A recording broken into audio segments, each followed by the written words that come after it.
let's get into it straight away, man. Like, who are you? Like, what's your story? Where do I begin? That's a loaded question. I was really big on mental health because I went through a season in my life where I was deeply depressed, Right. and suicidal, actually. Tell us about your relationship with your parents, whether that's your mother or father. It was really hard, really, to be myself around my parents. Mhm. I don't really think I knew them and they knew me. And I don't think I've ever heard my dad say, "You're beautiful." I don't think I've ever heard my dad say, "I'm proud of you." I don't think I've ever heard my mom say, "You're beautiful and you're smart Yeah. and you can do whatever you put your mind to." It really shaped the way I showed up in the world. Okay. I looked for love in all the wrong places. All the wrong places. My divorce really did shape. It's quite interesting because I say that relationship saved my life. Yeah, how does a divorce change your life? Like, save your life? Like, I would have felt like I failed my son if he attracted the woman that I was becoming. I had to own my story, the good, the bad, the ugly. I had to own everything. I made a conscious decision that I wanted to break the cycle and took myself to that. what advice would you give to single mothers or women who resonate with the path that you've taken? That's interesting. What I would say is,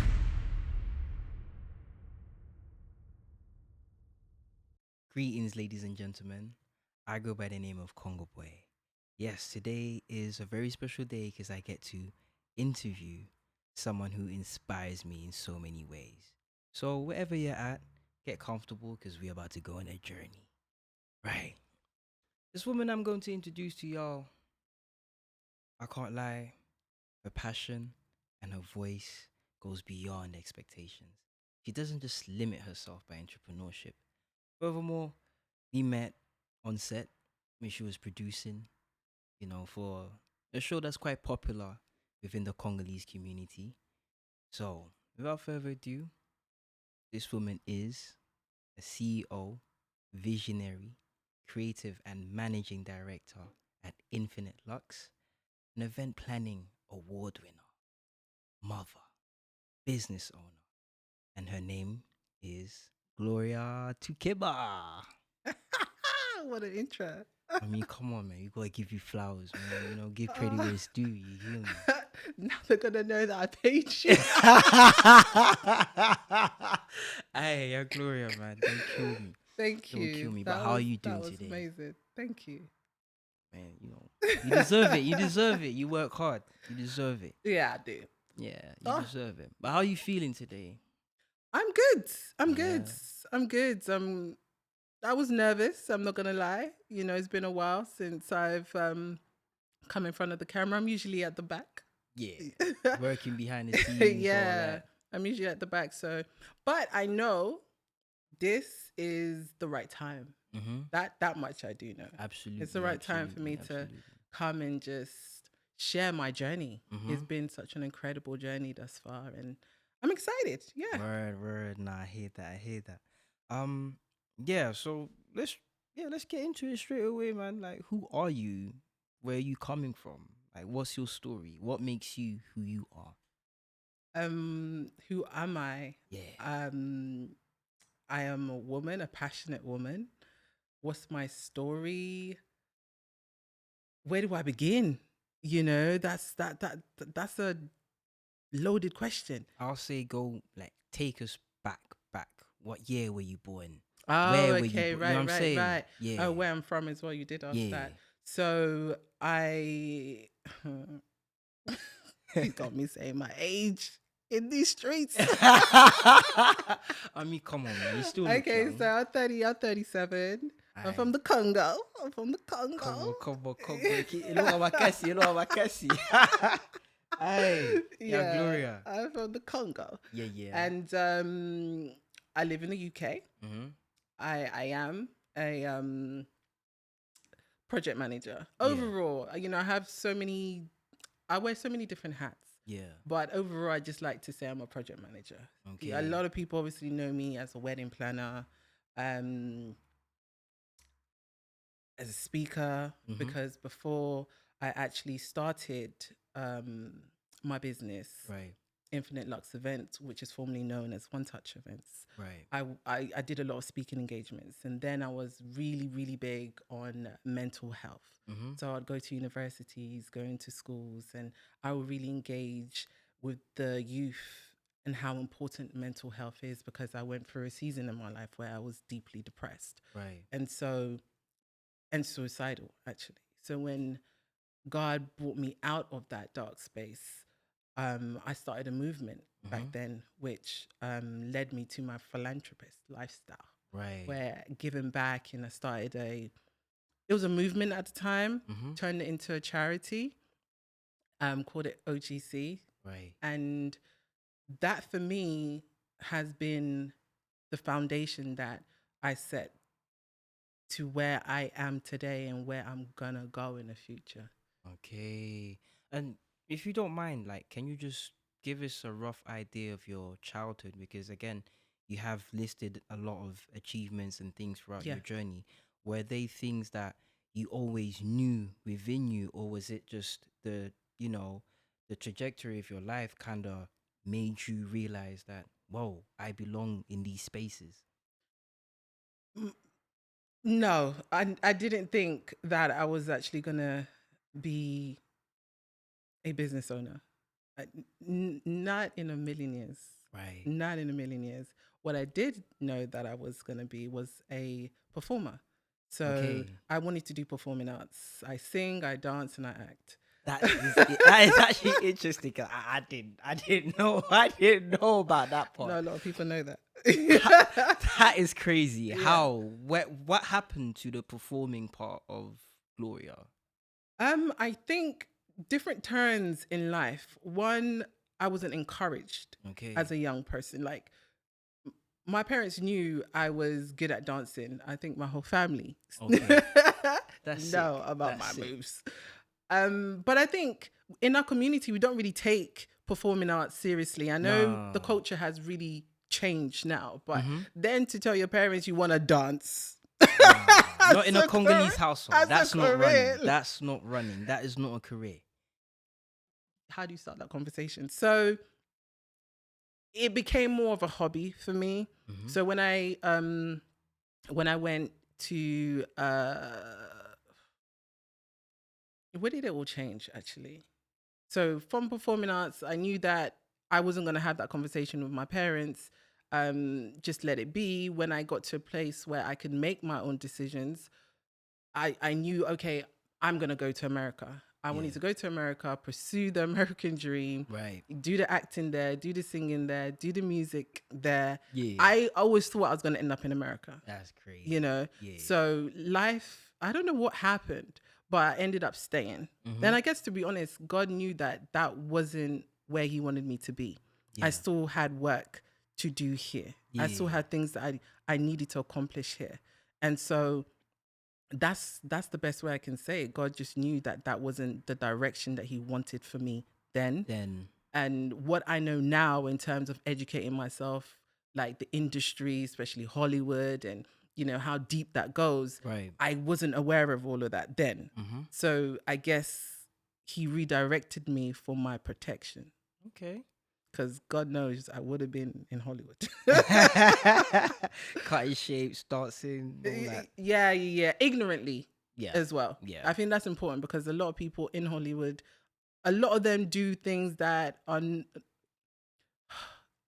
they impact in a good way too. So I'm not Okay. just putting out there, if you're in Hollywood, you're just there Yeah, sacrificing your family. no, absolutely. But I think for me, I just did not have the knowledge. I was not seasoned enough to just go out in America and think I'm gonna do this and achieve that. And nah. I mean, I can't lie. I like the part where you mention your parents, right? Yeah. So tell us about your relationship with your parents, whether that's your mother or father. How did they shape the Gloria that we are facing today? How do they shape? I think for me, it's quite hard to pinpoint me when I was younger, Okay. because I'm an introvert.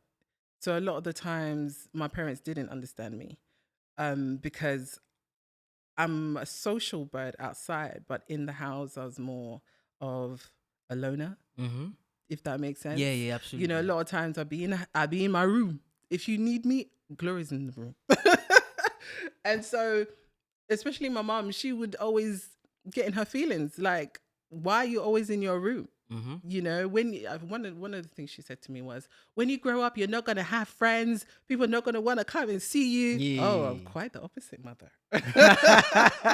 I'm just selective with my energy. Yeah, And energy, right. then I didn't understand why I was so reserved. Mm-hmm. But now that I understand, I'm able to understand again why she said what she said. But yeah. Wait, I was actually going to say something about the relationship. Yeah. Um so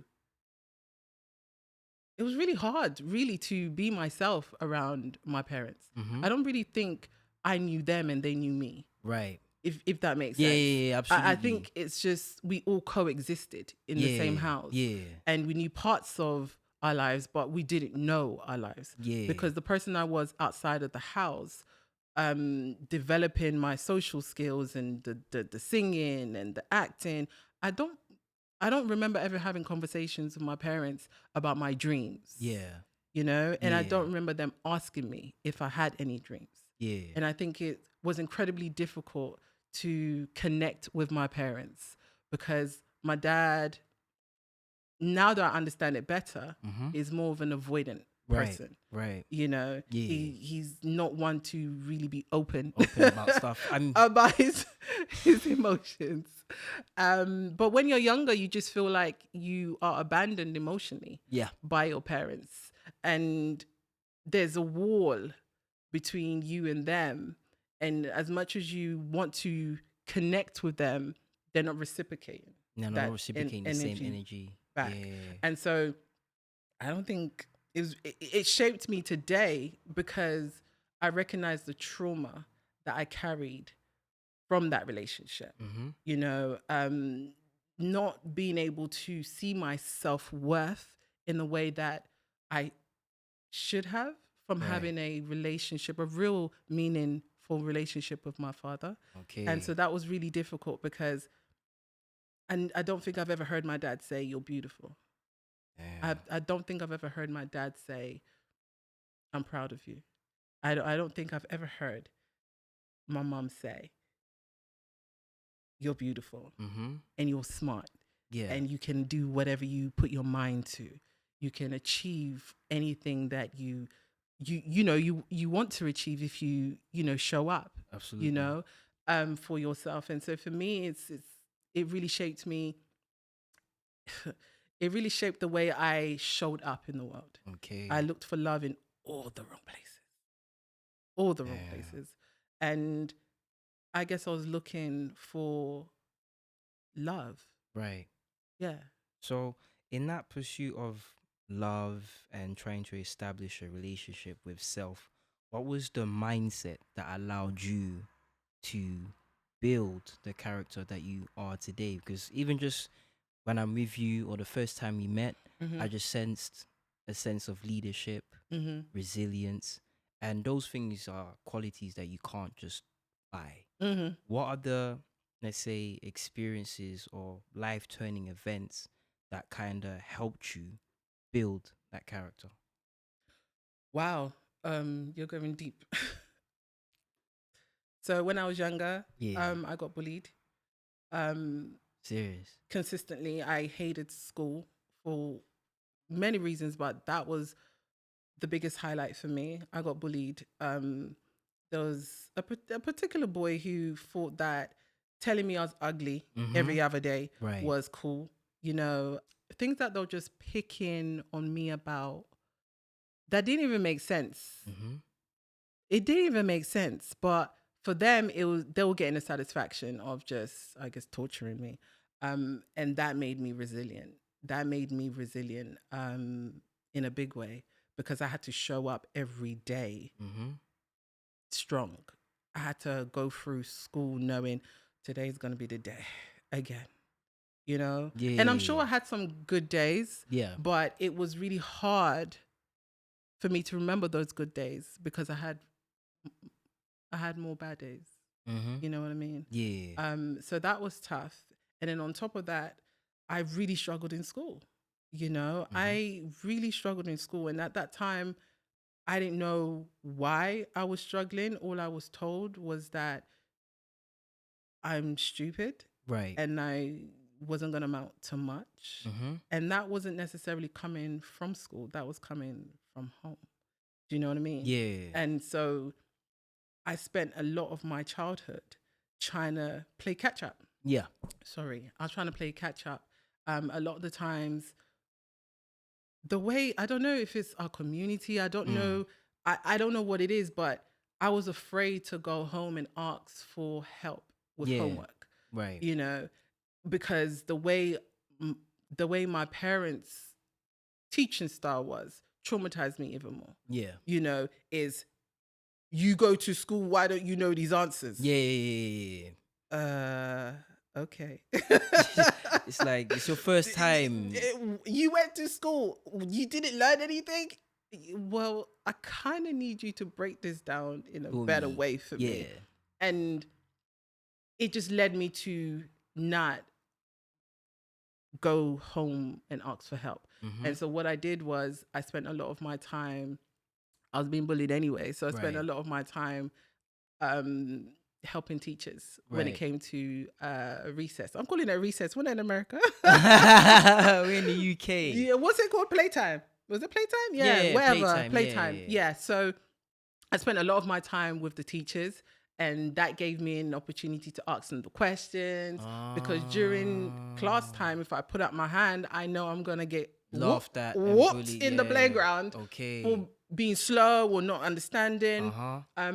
And so that really shaped. I knew I had to strategically Yeah. catch up, Right. and I couldn't do it at home, so I did it in school. Okay. So and that helped me because a lot of people say I'm wise. Yeah. Absolutely. I mean, A lot of people say I'm wise, and I credit a lot of my wisdom to the fact that I sat under some elders yeah. when I grew up. My teachers were my friends That's a lot of the cool. time. You know, and I enjoyed it. I loved asking questions. I see how you ask questions, and I'm like, I get that. I understand this Yeah, language. I mean, You know, so yeah. at a young age, I learned how to survive in the streets, as you call it. I learned how to create my own path Off. that made sense for me. Mm-hmm. Fast forward, I went to uni because I knew there was something in me that was great. I Yeah. knew there was a genius Right. here, but I just was struggling with digesting the school system and how I learned. Do you get what I mean? Absolutely. Like, it just wasn't natural for me. But if you actually take time out, I'm a 3D person. Okay. And I'm also a practical person. Right. So a lot of the times when I sit back and I'm like, oh, you're saying it this way. I actually see it this way. And I get to the conclusion my way, if that Right. makes sense. Yeah. And the teachers will understand, okay, yeah, this is how she learns and this is what she needs to do. This has actually brought me back to the point that I was actually going to make before I go to uni. Mm-hmm. So what I did was I started to understand when I'm talking to the teachers that I was actually brilliant. Right. I was actually smart. Yeah. I actually could achieve something if I put my mind to it and do it my way. Right. Do you know what I mean? Absolutely. And for the first time, the times that I was spending with the teachers, I started to believe in myself. The belief that I wasn't getting at home. Yeah. At home, I couldn't be free to say I don't know the answer. Okay. I couldn't be free to say, well, you know what, I know there's something wrong and different maybe in the way that I learn. But even with that, I started to develop resentment because I'm like, okay, if you see your child struggling in this way, what support are you really offering that child outside of the limiting beliefs that you put on me that I wasn't gonna really achieve anything Yeah. because I'm stupid, Right. and I wasn't gonna mount to much because I'm dumb. Yeah. Do you know what I mean? Yeah. So for me, it was um, it was an incredible experience to sit in front of people who actually saw my brilliance.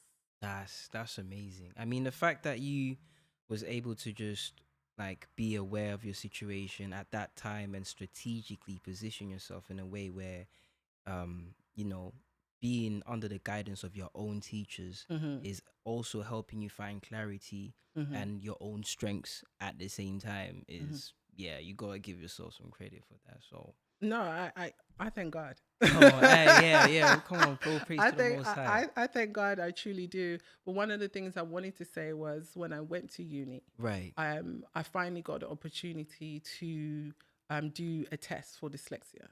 I didn't know word. what dyslexia was, but someone suggested it to me. I think it was a teacher that said, "Hey, Gloria, actually, I think you could benefit from actually do this test." Mm-hmm. And I was like, "Okay, sure." You know, I've lived this long, not really understanding what I'm experiencing because when I was younger, I hated to read out loud because I would see letters and it was just crazy. Mm. And I avoided reading out loud because I would just mumble and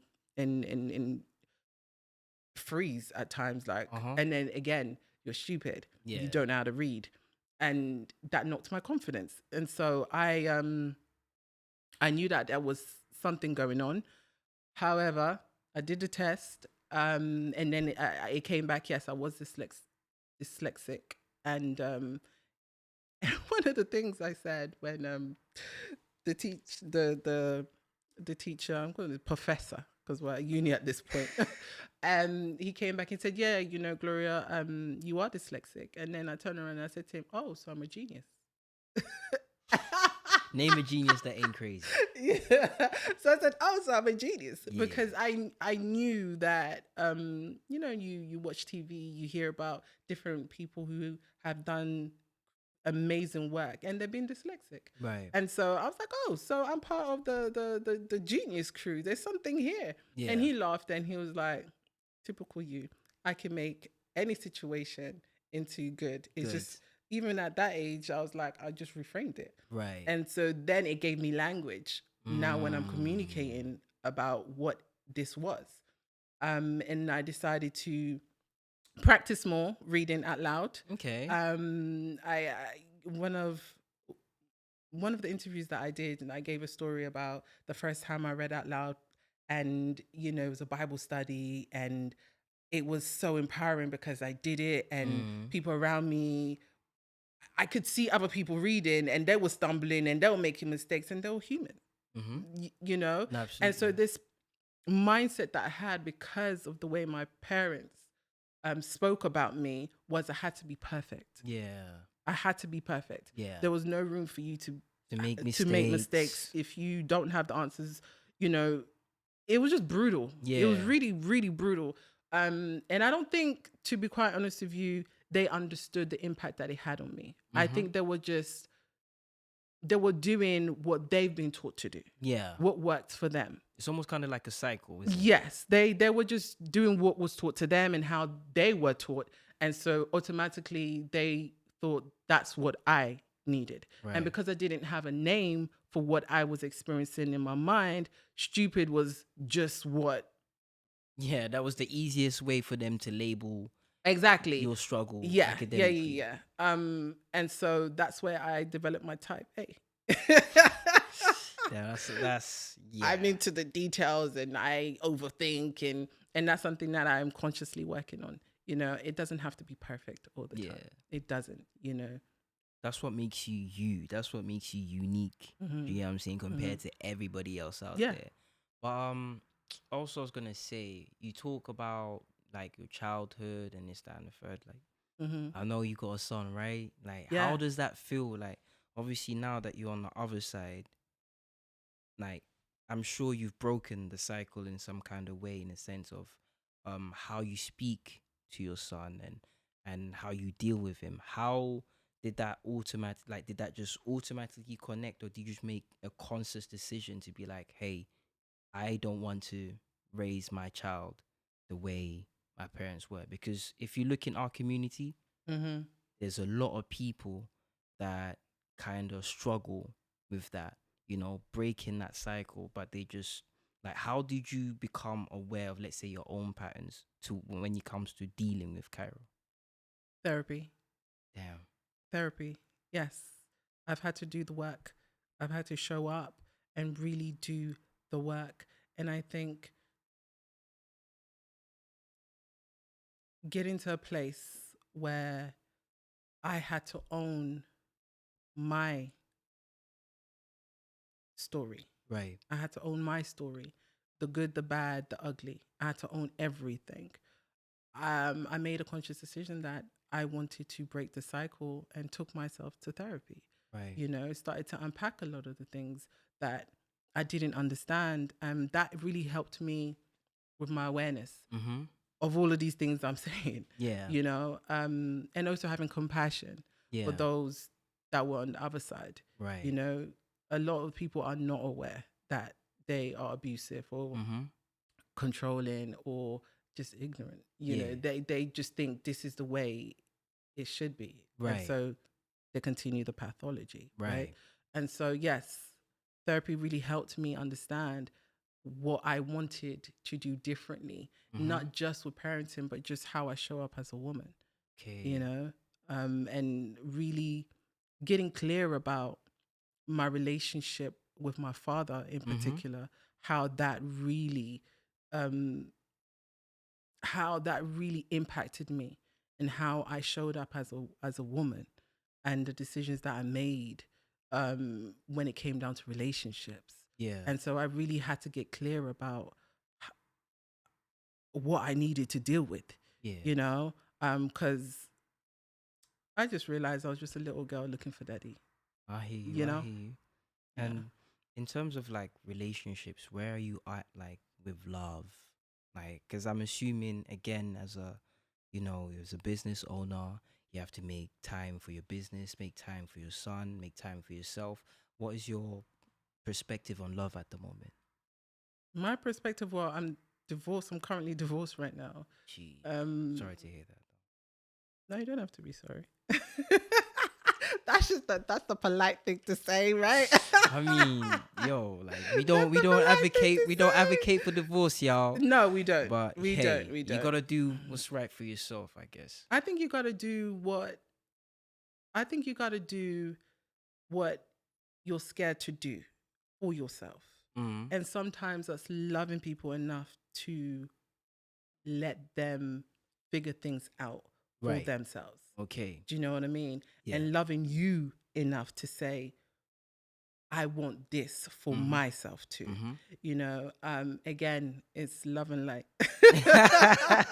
Duality. Do you know what I mean? So for me, I just feel like where I am, my divorce really did shape. It's quite interesting because I say that relationship saved my life. Word. And it's quite interesting because it's like, what?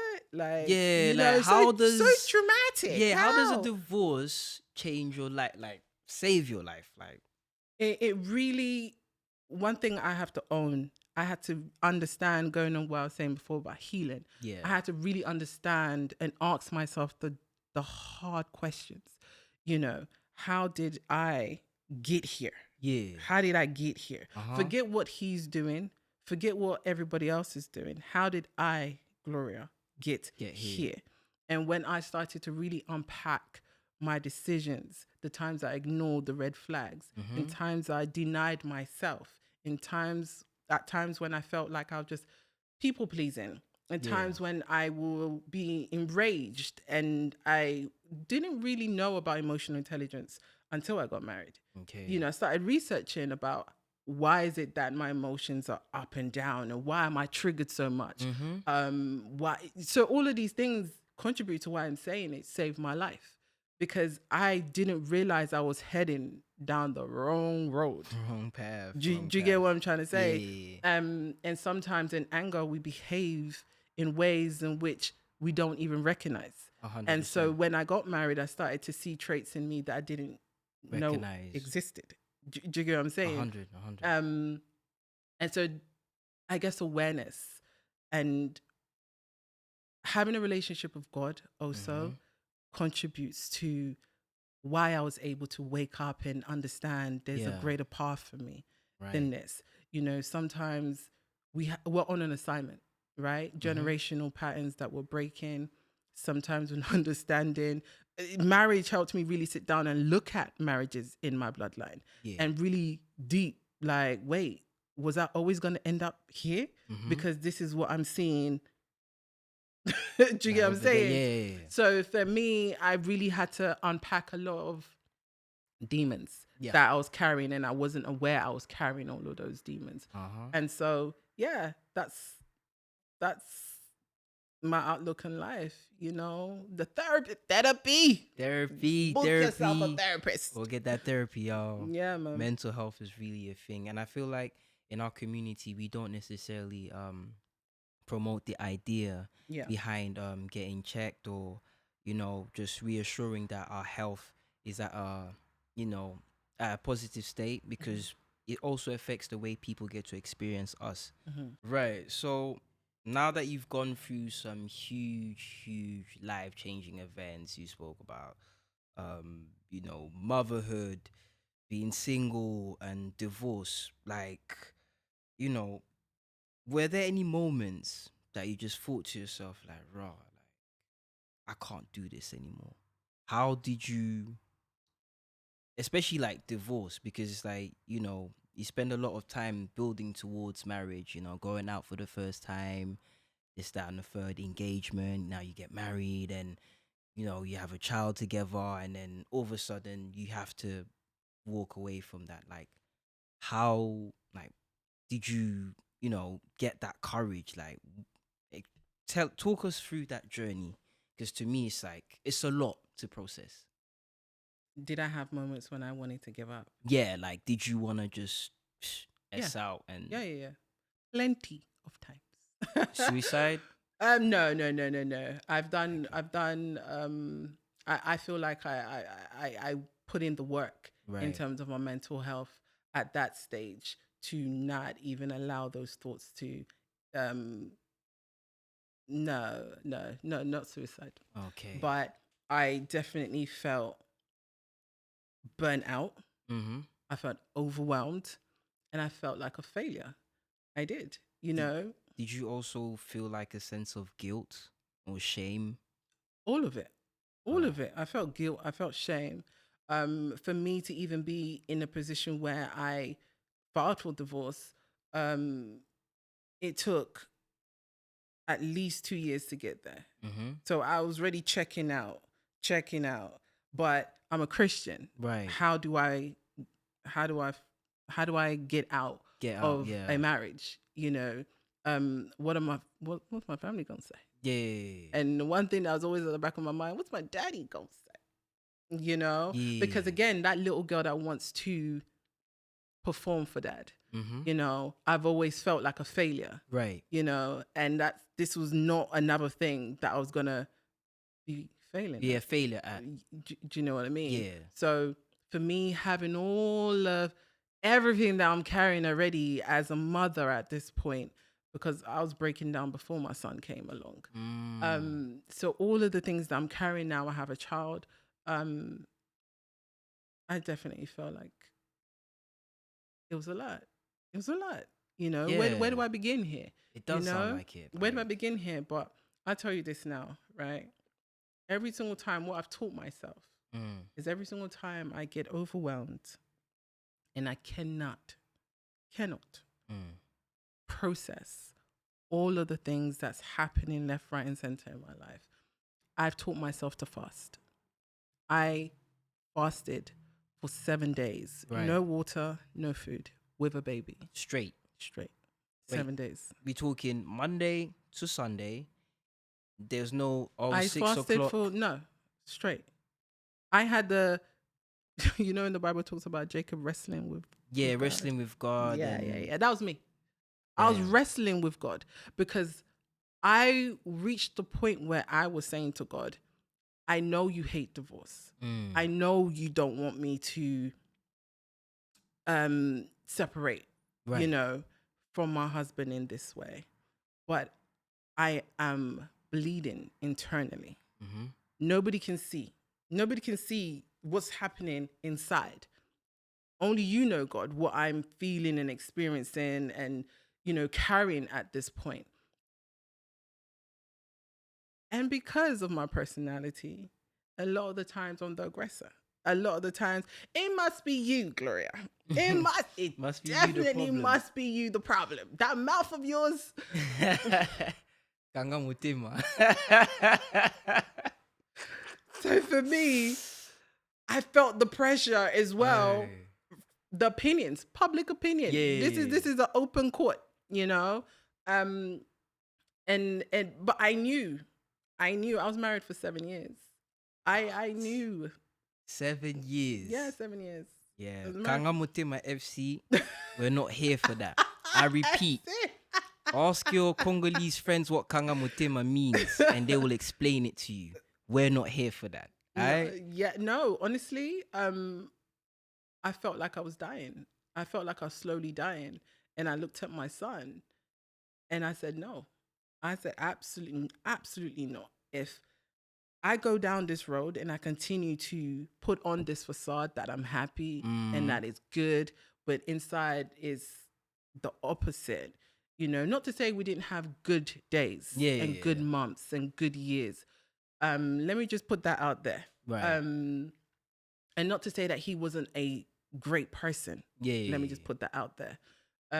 Because he is. Mm-hmm. But there are things when you get married, you have to resonate on. Uh-huh. You have to have a mission statement for the family. Right. That's what therapy taught me.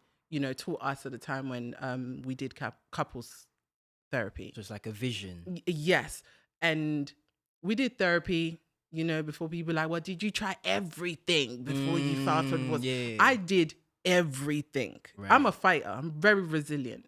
And so when I quit, something happened. Yeah. Because yeah, I'm not a quitter. And I wasn't going to quit on this journey. But the fact that I was now looking at my son and looking at the quality of my life and how I was showing up as a woman. Right. I could not allow this generational pattern for my son to continue. Yeah. Do you know what I mean? No, 100%. And 100%. I would have felt like I failed my son if he attracted the woman that I was becoming. Ooh, that's deep. Do you know what I mean? That's deep. That's deep. If my son attracted the woman that I was becoming, I failed. Who was the woman that you were becoming, though? Aggressive, broken, ill-tempered. Mm. I was just a walking time bomb. Like something would happen and, I would just explode. Right. Because I'm carrying so much and I felt stuck. I felt trapped in a situation that I was not necessarily happy, just because marriage is not always going to be happy. No. I know that much. Do you get what I'm saying? You have good days, you have bad days, but we both got to show up. Yeah. Those bad days. 100%. Because we're both showing up in the good days, right? Yes, so we both got to show up in the bad days and be self-aware enough to know this is my stuff and I'm going to work on this. This is your stuff and you need to work on that. And we come together and we both fight together for what we're building, the legacy that we're trying to build. Yes. And I felt like I was just showing up by myself. I felt like I called the therapist. I called the church elders. I called trusted friends. I was doing everything that I could have done. And I just didn't feel that was being reciprocated on his end. Yeah. And obviously our trauma shows up in different ways. And so I believe his trauma was affecting the way he showed up and how he was fighting. Yeah. Because again, who taught us how to be wives and husbands? When we look at our own family dynamic, it was confusing at times because a lot of times we didn't see our parents really show emotions and affection. We didn't see how they dealt with conflict. Do you get what I'm trying to say? Absolutely. We didn't have the open space to ask deep questions like, did you, Mom, feel like you wanted to divorce Dad at any time? Dad, did you feel like you wanted to divorce? And how did you overcome those? Overcome that. Do you get what I'm saying? So 100. I taught myself how to be a wife, basically. Do you get what I'm saying? Yeah. And So I can empathize with him in terms of him not knowing Knowing. how to show up, because trauma Okay. is real. Yes. Do you get what I'm saying? But then I realized for my son, I had to figure out a way in which I can be healthy for him, and also give his dad room to show up healthy for In a him. healthy manner. And that unfortunately wasn't together. Do you get what I'm saying? No, I do get you. And it's sad because I never thought that I would be divorced. I never thought that I'd be a single mom. And that was a struggle for a very long time for me to really deep. Like, what? Like, before my son was born, like, what? Gloria, divorce you? That doesn't even make sense. And then a single mom, when I had my son, our son, just put it out there. Okay, that was a slip of the tongue. Yeah. And so for me, when I realized that he deserved better, we deserved better, Right. because sometimes it just isn't working for us together. You know, maybe him showing up and doing the work for himself. And one thing I said to him,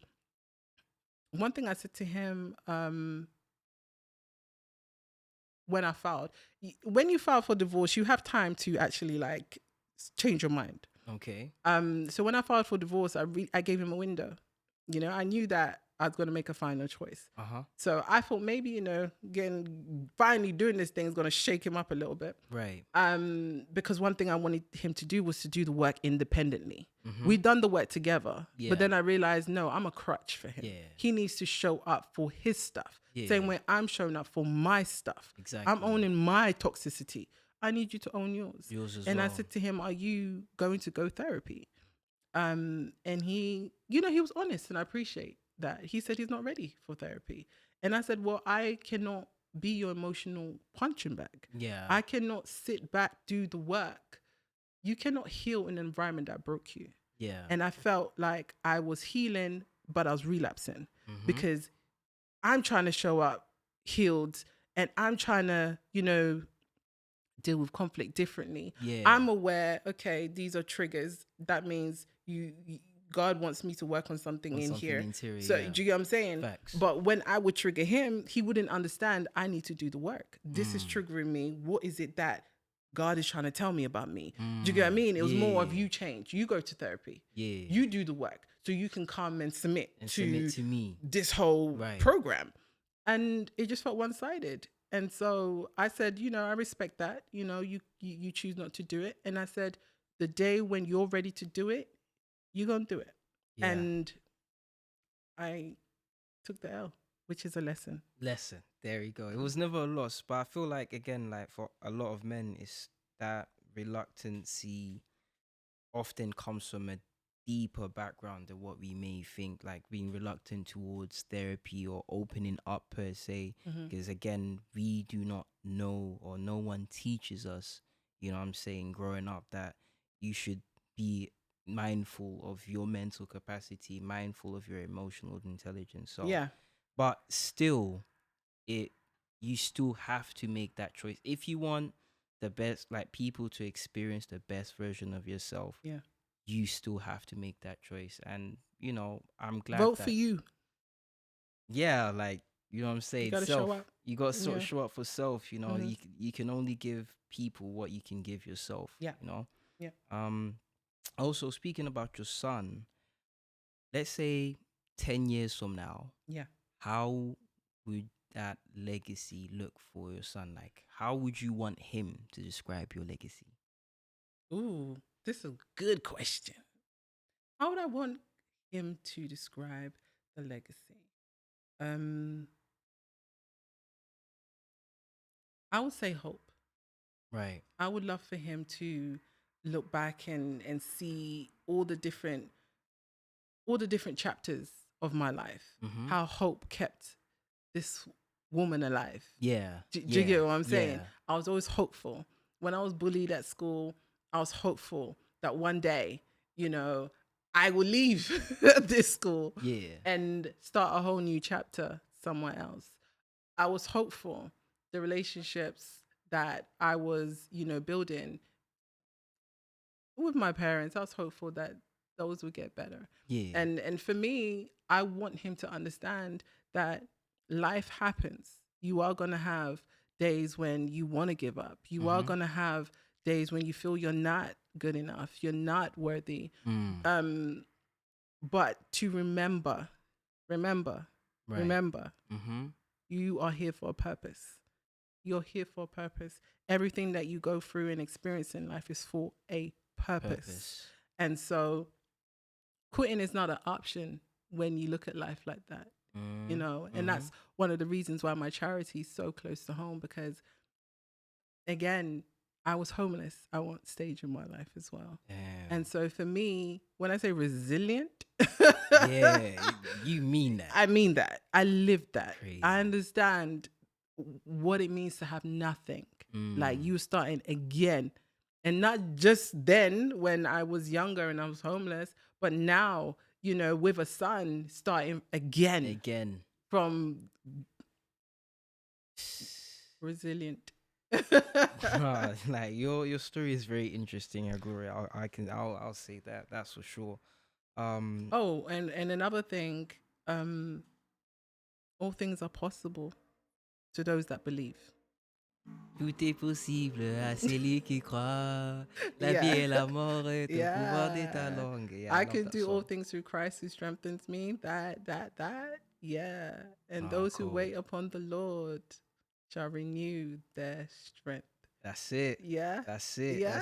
That's it. I love how grounded you are of your faith. You know what I'm saying? I feel like, again, nowadays people really need to you know, question and look towards God a bit more. Yeah. Because I feel like the more you rely on self, you can also be a bit limited, and sometimes God just wants you to just look in his direction, and therefore you will gain clarity. And I think that's where you kind of gained your confidence and self-belief, despite people laughing at you, despite your family counting you out and stuff. So yeah, I wanted to ask, like, Infinite Lux, what's next? Well, Infinite Lux, endless possibilities. I think this season, this chapter in my life and business looks very exciting for me, because just as a woman, I'm showing up with so much confidence. I'm showing up with, I'm not limiting the possibilities of what we can do. Right. And so going into new spaces, you know, creating new opportunities, and just getting back to community. You know, I'm big on community. I'm big on community. Yeah. So I really would love to give opportunities to young people. So training, developing, and creating jobs for our people. Right. Do you know what I'm saying? No, so for me, you know, outside of events, as a speaker, as a mother, as a philanthropist, as a producer, you know, it's limitless, you know. And this is coming from a young lady who was told that she wasn't gonna do anything. She ended up in McDonald's. You know, just working a regular job. Do you get what I'm saying? Crazy. But I really, I'm proud of myself. I am so proud of myself, and I thank God that I did not allow the limiting beliefs to really define me. I did not allow life circumstances to box me in. Do you know what I mean? Because being sexually abused, being homeless, being divorcee, being a single mother, dealing with dyslexia, the shame, everything, it was stacked up against me. On paper, I shouldn't be here. Right. Do you get what I'm saying? On paper, when the teachers are saying, which class, where you going, and the book reports, I wasn't supposed to be here. I wasn't supposed to be here.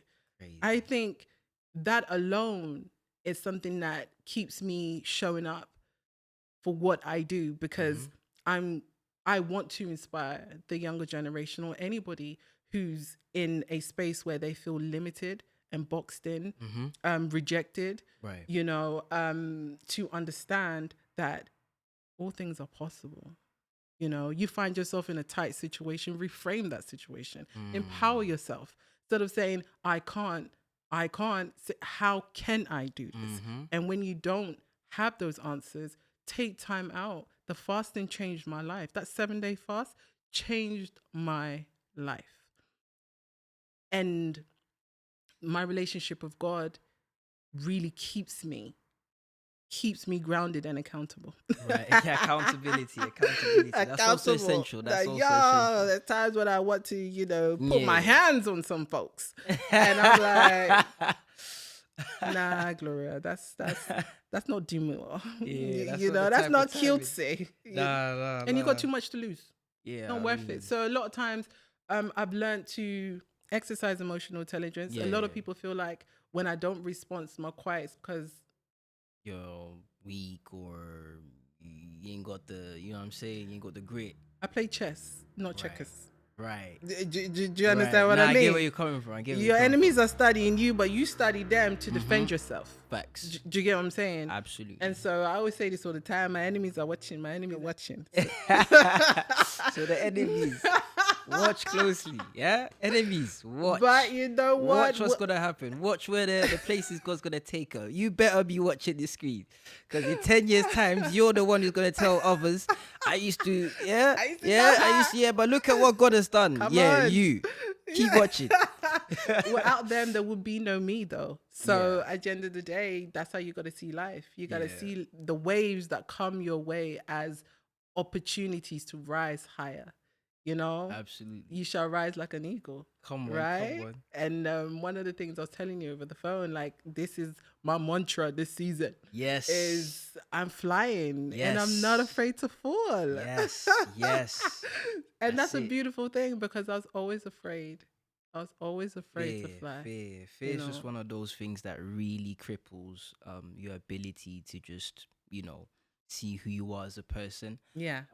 Yeah. But yo, I feel like this conversation, I still have so many questions I would like to ask you and pick your brains apart. However, because of time, I want you to leave people with something.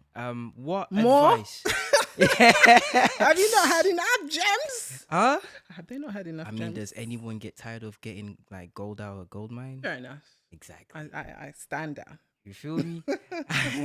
I was gonna say, what advice would you give to, single mothers or women that are currently, who resonate with Yeah. the path that you've taken of just entrepreneurship, Mm-hmm. balancing, your work life with your son and being there for yourself. Like, what advice would you give them in this current time?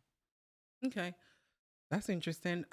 What I would say is, what I will leave you, ladies, is to be self-aware, create boundaries, a work-life balance, Yeah.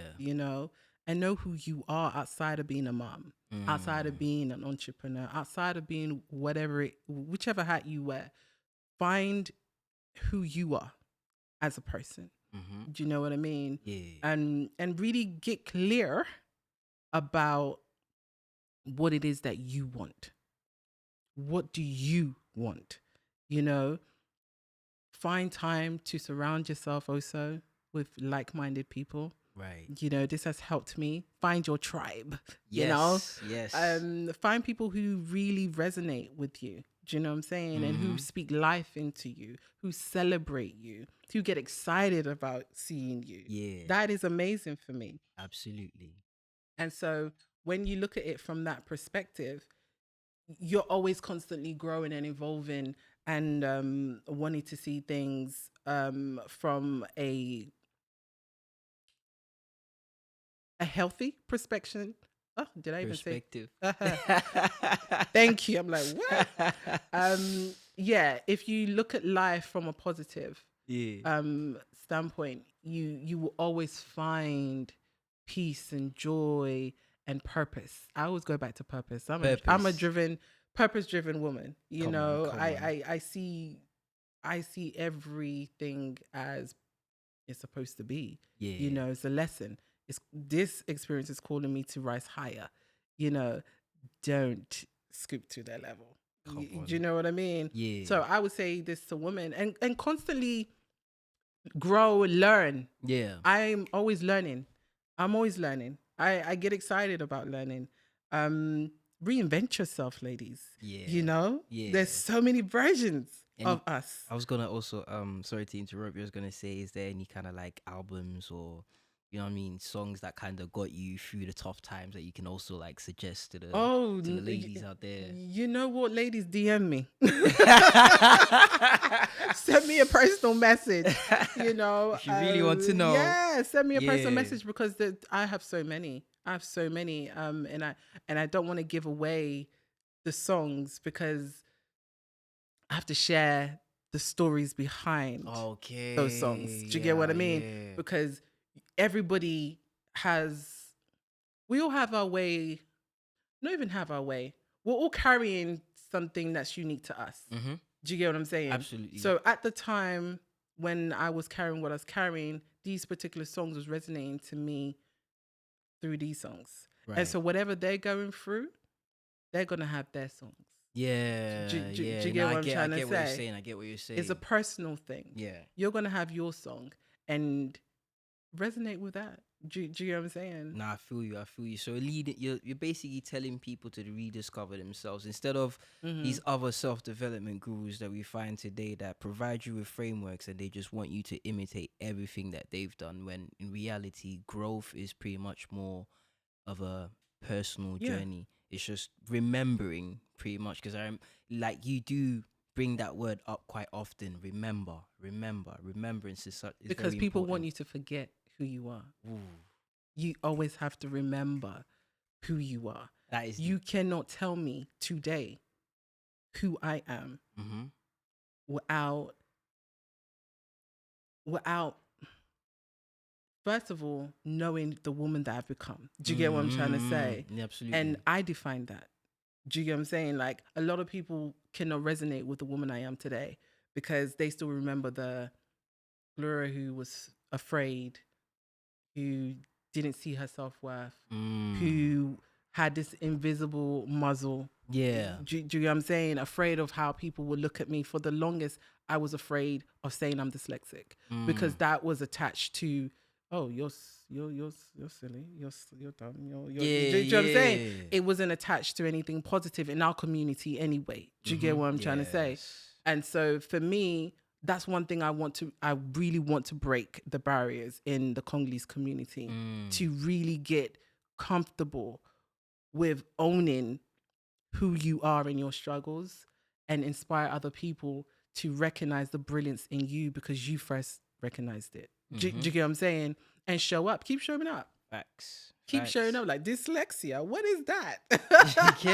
You get it. So yeah, I'm going to continue going into schools for sure. Come on. I'm going to continue going into universities for sure. Yes. Before I was talking about mental health. Right. Now I want to talk about dyslexia. Now I want to go to schools and really encourage young people because if I received the help when I was younger with my dyslexia, I would have been a lot further. I would have struggled less, if that makes sense. But because of the stigma and the bullying, I rejected a lot of help. Do you get what I'm saying? And I want to encourage young people to receive the help. And I want to encourage those who are not aware of what they have to go through and live with to encourage and support other young people who are going through it. Because that's something that I want to pass down to my children. Yes, do you get what I'm saying? absolutely. Support the ones that are not, the ones that don't have friends, approach them. The ones that are getting bullied, you stand up. And don't be the bully. No, you can't. Do you get what I'm saying? So for me, it's just shaped my life, my parenting style, and even the way I see relationships. There's no way a man who does not know who God is and is led by God, we cannot have a conversation. And this is not shade. This is understanding that a man needs to have a vision. Yeah, absolutely. Do you get what I mean? Absolutely. A man needs to have a vision for himself. He needs to be ambitious. He needs to recognize who he is. And that's doing the work. Right. That's doing the work, showing up and understanding why do I think this way? Why do I react this way? What about my relationship with my mother and my father shaped how I show up as a person today? Mm. Yeah, yeah. If I'm doing therapy and I'm doing the work, absolutely not. We are not having a conversation if you're not understanding what I'm talking about. And so Mm. for me, not to say that my ex-husband didn't know God, but I'm saying knowing God enough to show up and be accountable. Mm. Do you get what I'm trying to say? 100%. So 100%. everybody's relationship with God looks different, right? Yeah.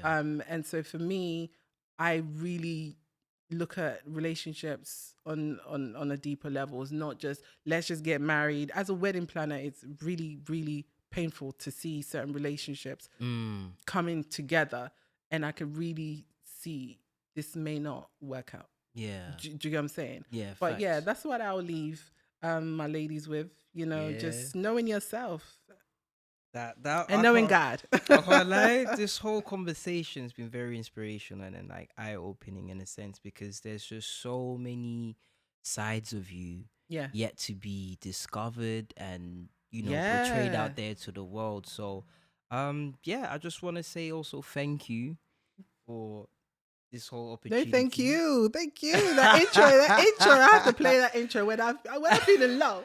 I'm like that intro. Yes, remember thyself. You gotta give you come on, you gotta give, credit when it's due, you know what I'm Thank saying? You you. deserve your flowers. Your journey is a testimony of resilience and I feel like society nowadays craves, for story like yours to just bring back hope because we see how the world is moving is quite fast and people are also fast to just not give themselves that chance Yeah. to step up, to elevate themselves, to heal, and to show up in every single day. So, looking at your situation, even myself, I'm kind of taken away because I don't think I can walk in those shoes. I'll be so honest. Well, you've got your own shoes to walk in. Yeah, I got my they're Yeah. size 8s. You know?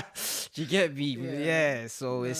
it's a bit different, but Thank yeah, you. like I honestly, appreciate. I know this is the beginning, but still, I feel very proud of your achievements, and because of like my entry point in your journey as well was quite sudden, but I just knew by the moment I saw you, our first interaction, I was just like, yeah, there's something We interesting connected about 100%. yeah this person, so yeah. Thank you. Thank you for including me in your journey. And Thank I you. can't wait to see the levels and all the heights that you're going to reach. And I'm going to be there.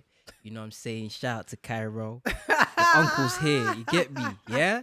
I'm going to teach you how to get your first Rolex. Yeah? You got to get mum Come a on. Lupango and that. You know what I'm Come saying? So I can on. show you, yeah, where to get land in Congo. So if you see this, I'm gonna hold you. yeah, if you Hold you see to this, shout me, my guy. Yeah. Aw. But yeah, I think that's it. I think that's it. And thank you very much, guys, for tuning into this interview. I hope that this podcast interview leaves you inspired and lights up a fire inside. And you can do bigger and greater things. And the more you believe in self, the more you also place a big importance on God. And I think that's where you'll finally get to see the growth, the healing, and the elevation that you've been waiting for. Thank you, ladies and gentlemen. I go by the name of Congo Boy, and I had a special time with our guest, Gloria Tukeba.